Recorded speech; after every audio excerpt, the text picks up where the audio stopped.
What motivates you? Regardless of what it is, at times, you're going to run into setbacks. When your back's up against the wall, what are you gonna do? Keep moving forward. And in episode 4, we not only see that from Kafka, but Shinomiya. We'll get to her in a second, but let's just start off with Kafka. Last episode we saw his resolve, and that continues into this episode. So much so that he's going to continue fighting by hopping on Ichikawa's shoulders, which is such a funny moment that even Hoshino watching is cracking up and says, "Can we just pass these guys?" And I can't help but agree. On pure entertainment value alone, you gotta keep these guys around. You can't help but respect the bromance those two have. Meanwhile, But this episode isn't about them, it's about Shinomiya. And with each passing episode, she just gets cooler and cooler. Yeah, she's still a cocky shit, but we're peeling back the layers of why, and it makes a lot of sense. She wants her father's approval. She's an incredible fighter. She's smart. She's hardworking. And to this point, none of that has been enough. All of this fuels her to go forward. Her whole life, she's been told, be perfect. And honestly, she's about as close as you can get on the battlefield at least. But it's not enough. And you have to think, growing up with a silver spoon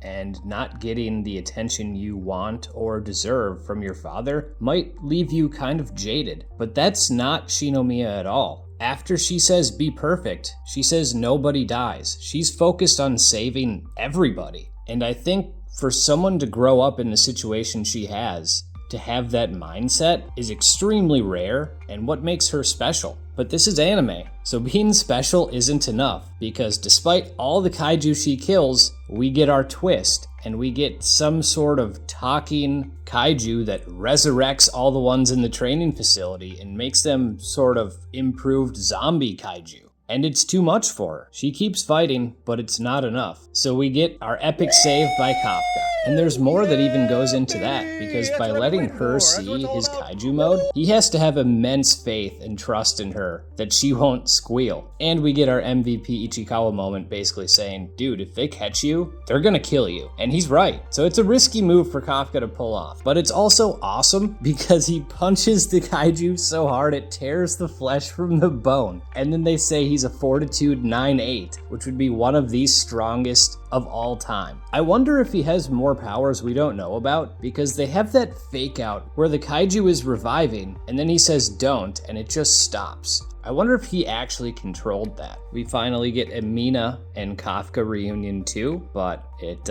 isn't exactly what I was hoping for. Hopefully we get that going forward. And then we have our reverse Kafka. Kaiju who can talk, who's now pretending to be a human and has infiltrated the cleaning force. So that'll be real interesting going forward. And then lastly, as always, shout outs to everybody who commented on the last video. There was one really great comment about Kafka being kind of your anti-shonen hero, and I liked that one a lot.